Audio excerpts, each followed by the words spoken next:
মহাকুম্ভৰ নামত মিথ্যাচাৰ যোগী আদিত্যনাথৰ।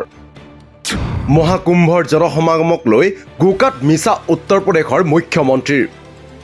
প্ৰকৃততে মহাকুম্ভত কিমান হৈছিল জনসমাগম, কেনেকৈ কিমান মানুহ উপস্থিত হৈছিল মহাকুম্ভত, মহাকুম্ভৰ নামতো কিয় মিছা মাতিবলগীয়া হ'ল যোগী আদিত্যনাথে।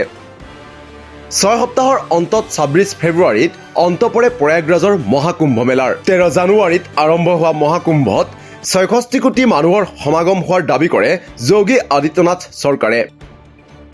যোগী চৰকাৰৰ দাবী মতে 144 বছৰৰ মূৰত আয়োজিত মহাকুম্ভ বিশ্বৰ ভিতৰতে সৰ্বাধিক জনসমাগম হোৱা অনুষ্ঠান আছিল। উল্লেখ্য যে হিন্দু শাস্ত্ৰত কুম্ভ মেলাৰ আছে বিশেষ তাৎপৰ্য। প্ৰতি 12 বছৰৰ মূৰে মূৰে পালন কৰা হয় পূৰ্ণ কুম্ভ মেলা। তাৰ অৰ্ধ অৰ্থাৎ 6 বছৰৰ মূৰে মূৰে আয়োজন কৰা হয় অৰ্ধ কুম্ভৰ, আৰু 12টা পূৰ্ণ কুম্ভৰ বিৰতিত অৰ্থাৎ 144 বছৰৰ মূৰে মূৰে আয়োজন কৰা হয় মহাকুম্ভৰ। যোগী চৰকাৰৰ দাবী মতে এইবাৰো প্ৰয়াগৰাজত আয়োজন কৰা হৈছিল মহাকুম্ভ, অৰ্থাৎ 144 বছৰৰ মূৰৰ এক বৃহৎ আয়োজন আছিল এইবাৰৰ কুম্ভ মেলা। কিন্তু সঁচা আছিল নে যোগী আদিত্যনাথৰ প্ৰতিটো দাবী? সঁচাকৈ মহাকুম্ভত উপস্থিত হৈছিল নেকি 64 কোটি লোক? বা তাতকৈ ডাঙৰ প্ৰশ্ন, সঁচাকৈ 144 বছৰৰ মূৰত এইবাৰ আয়োজন কৰা হৈছিল নেকি মহাকুম্ভৰ? উল্লেখ্য যে 2013 চনত উত্তৰ প্ৰদেশত অনুষ্ঠিত হৈছিল কুম্ভ মেলাৰ। অভিযোগ অনুসৰি 2017 চনত মুখ্যমন্ত্ৰী হিচাপে শপত লোৱাৰ পাছত পূৰ্ণ কুম্ভৰ নাম সলনি কৰি মহাকুম্ভ কৰিছিল যোগী আদিত্যনাথে, আৰু অৰ্ধকুম্ভক নামকৰণ কৰিছিল কুম্ভ হিচাপে। 2019 চনত আয়োজিত অৰ্ধকুম্ভৰো গুৰুত্ব বৃদ্ধি কৰিছিল উত্তৰ প্ৰদেশৰ মুখ্যমন্ত্ৰীগৰাকীয়ে, আৰু এই সকলোবোৰৰ পাছত এইবাৰ মহাকুম্ভই দৃষ্টি আকৰ্ষণ কৰিছিল সমগ্ৰ বিশ্বজুৰি প্ৰচাৰ কৰিছিল মহাকুম্ভ মেলাৰ। আৰু তাৰ পাছত যোগী আদিত্যনাথ চৰকাৰে দাবী কৰে যে মহাকুম্ভত সমাগম হয় প্ৰায় 66 কোটি লোকৰ। উল্লেখ্য যে 2019 চনত আয়োজিত কুম্ভ মেলাত সমাগম হৈছিল প্ৰায় 25 কোটি লোকৰ। একেদৰে 2013 চনৰ কুম্ভত উপস্থিত আছিল 12 কোটি লোক। এই দুইটা তথ্যই যদি চোৱা যায় তেন্তে নিশ্চিতভাৱে এয়া এই বছৰৰ কুম্ভৰ তুলনাত বহু কম, যাৰ বাবে চৰকাৰী তথ্যৰ গ্ৰহণযোগ্যতাক লৈ উত্থাপন হৈছে বহু প্ৰশ্নৰ। অল্ট নিউজৰ এক অনুসন্ধানত পোহৰলৈ অহা তথ্য অনুসৰি মহাকুম্ভৰ সময়ছোৱাত বিমান, ৰেল, বাছ আৰু ব্যক্তিগত বাহনেৰে প্ৰয়াগৰাজত উপস্থিত হৈছিল ভিন্ন প্ৰান্তৰ লোক। এই ক্ষেত্ৰত সংবাদ প্ৰতিষ্ঠানটোৱে প্ৰকাশ কৰা অনুসৰি বিমানেৰে প্ৰয়াগৰাজলৈ গৈছিল 5.6 লাখ লোক। একেদৰে ৰেলেৰে উপস্থিত হৈছিল 4.24 কোটি লোক। উত্তৰ প্ৰদেশ পৰিবহণ বিভাগৰ বাছেৰে 3.25 কোটি, GSRTCৰ বাছেৰে 5,798 গৰাকী, ব্যক্তিগত বাছত 2.7 কোটি লোক উপস্থিত হৈছিল মহাকুম্ভত। যি তথ্য যোগ কৰিলে সৰ্বমুঠ হয় প্ৰায় 10 কোটি। অৱশ্যে ইয়াত যোগ হৈ থকা নাই অন্য ৰাজ্যৰ বাছ আৰু ব্যক্তিগত বাহনত প্ৰয়াগৰাজলৈ অহা লোকৰ সংখ্যা।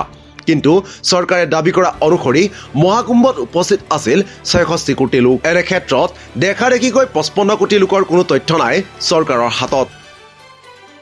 মহাকুম্ভক লৈ প্ৰধানমন্ত্ৰী নৰেন্দ্ৰ মোদীয়ে কৈছিল যে আমেৰিকাৰ মুঠ জনসংখ্যাৰ প্ৰায় দুগুণ মানুহ সমবেত হৈছিল মহাকুম্ভত।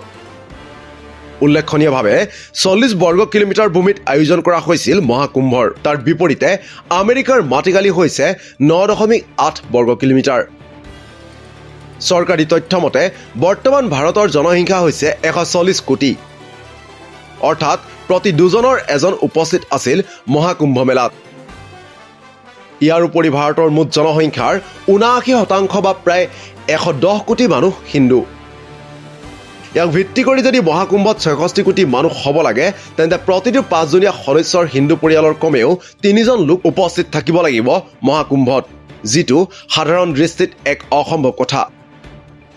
ইয়াৰ লগতে 66 কোটি মানুহৰ গণনা চৰকাৰে কেনেকৈ কৰিছিল সেয়াও এক ডাঙৰ প্ৰশ্ন। কোৱা হৈছে যে নিজৰ ৰাজনৈতিক লাভালাভৰ বাবে মহাকুম্ভৰ প্ৰয়োজনাধিক প্ৰচাৰ কৰিছিল যোগী চৰকাৰে, কিন্তু সেই অনুসৰি গুৰুত্ব দিয়া নাছিল ব্যৱস্থাপনাত, যাৰ পৰিপ্ৰেক্ষিতত মহাকুম্ভস্থলীত সংঘটিত হৈছিল কেইবাটাও দুৰ্ঘটনা। অত্যাধিক ভিৰৰ বাবে প্ৰয়াগৰাজত সংঘটিত হৈছিল পদপিষ্টৰ দৰে ঘটনা, কিন্তু দুৰ্ভাগ্যজনকভাৱে এই কথাকো লুকুৱাব বিচাৰিছিল যোগী চৰকাৰে।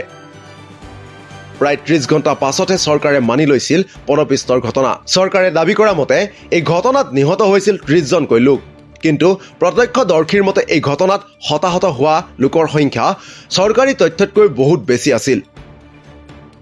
আনকি পদপৃষ্ঠৰ অন্য এটা ঘটনাও সংঘটিত হৈছিল যাক গাপ দি ৰাখে চৰকাৰে, যিয়ে যোগী আদিত্যনাথ চৰকাৰৰ বিফলতাকে উদঙাই দিয়ে। উল্লেখ্য যে 144 বছৰৰ মূৰত এইবাৰৰ মহাকুম্ভ মেলা অনুষ্ঠিত হোৱাৰ দাবী কৰিছিল বিজেপি চৰকাৰে। এটা জীৱনত মহাকুম্ভৰ দৰ্শন এবাৰেই কৰিব পাৰিব বুলি প্ৰচাৰ কৰিছিল চৰকাৰে, যাক সঁচা বুলি ভাবিবলৈ বাধ্য হৈছিল দেশৰ জনতা। কিন্তু সঁচাকৈ আকৌ 144 বছৰৰ মূৰতহে আয়োজন হ'ব নেকি মহাকুম্ভৰ?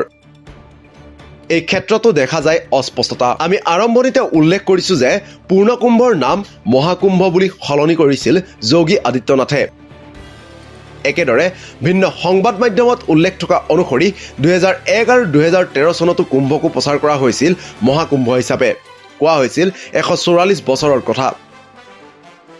অৰ্থাৎ ইয়াৰ পৰা স্পষ্ট হৈ পৰে যে মহাকুম্ভৰ নামত কেৱল আৰু কেৱল মিথ্যাচাৰত লিপ্ত হৈছিল যোগী আদিত্যনাথ চৰকাৰ। নিউজ ডেস্ক ৰিপৰ্ট, দি ক্ৰছ কাৰেণ্ট।